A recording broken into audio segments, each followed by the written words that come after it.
இன்றைக்கி நம்ம fried fish recipe பார்ப்போம். தேவையான பொருட்கள்: கறி பவுடர், மஞ்சள் தூள்,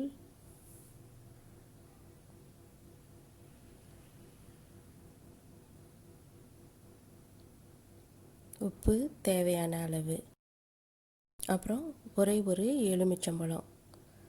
இந்த எலுமிச்சம்பழம் தாங்க இதில் ஹைலைட்டே.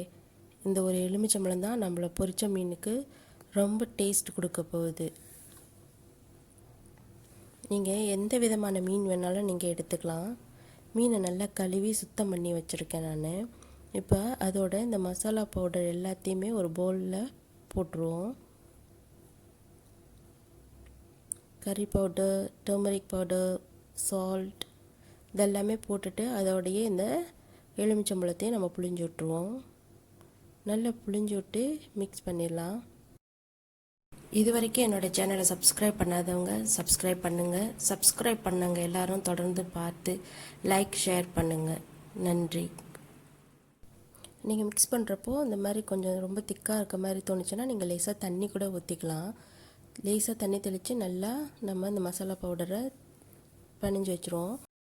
இப்போ நம்ம சுத்தம் பண்ணி வச்சுருக்க மீன் எடுத்து எல்லா பக்கமுமே மசாலா படுற மாதிரி நம்ம தடவி வச்சிடலாம். ஒரு பக்கம் கூட விடக்கூடாது. உள்ளாரையாக இருந்தாலும் சரி, அது வெளியிலையாக இருந்தாலும் எல்லா பக்கமுமே நம்ம அந்த மாதிரி தடவி வச்சிடலாம். நீங்கள் இந்த மாதிரி தடவிட்டு ஃப்ரிட்ஜில் ஒரு அரை மணி நேரமோ 1 மணி நேரமோ வச்சுட்டு அதுக்கப்புறம் எடுத்து பொரிச்சிங்கன்னா ரொம்ப நல்லாயிருக்கும். இது அரை மணி நேரம் கழித்து பொரிச்சா கூட நல்லாயிருக்கும். ஏன்னா நம்ம எலுமிச்சம்பழம் இதில் போட்டிருக்கிறதுனால அந்த மசாலாவில் இருக்க எல்லா டேஸ்ட்டுமே நம்ம ஃபிஷ்ஷில் இறங்கியிருக்கும். நீங்கள் வேணால் ட்ரை பண்ணி பாருங்கள். எலுமிச்சம்பழம் போட்டு ஊற வச்சுட்டு அதுக்கப்புறம் நீங்கள் பொரித்து பாருங்கள், ரொம்ப நல்லாயிருக்கும். அரை மணி நேரம் கழித்து நான் ஃப்ரிட்ஜிலேருந்து எடுத்துகிட்டு வந்துட்டேன். இப்போ எடுத்துகிட்டு எண்ணெயை நல்லா சூடாக இருக்கிறப்ப போடுவோம்.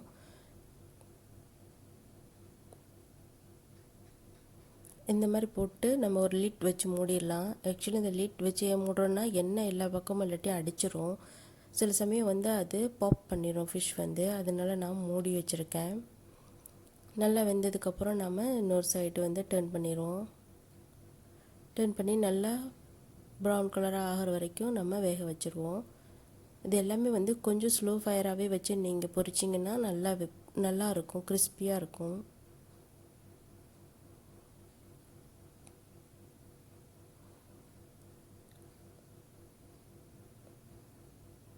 நல்லா ஊற வச்சு பொரிச்சதுனால மசாலாலாம் நல்லா இறங்கி ரொம்ப டேஸ்ட்டாக இருக்கும். இதுக்கு நீங்கள் வெறும் ரசம் மட்டும் வச்சு இந்த மீனை பொரித்து சாப்பிட்டிங்கனாலே போதும். அப்படி இல்லாட்டி முருங்கைக்கீரை கறி வச்சு இந்த மாதிரி பொரித்த மீனை வச்சு சாப்பிட்டு பாருங்கள். அடிக்கடி நீங்கள் காம்பினேஷனாக அதைத்தான் செய்வீங்க. வெறும் ரசம் மட்டுமே இந்த மாதிரி பொரித்த மீனை நல்லா ப்ரௌன் கலர் ஆகிற வரைக்கும் பொரித்து நீங்கள் எடுத்து ரசம் வச்சு சாப்பிட்டு பாருங்கள். வேறு எதுவுமே வேண்டாம்.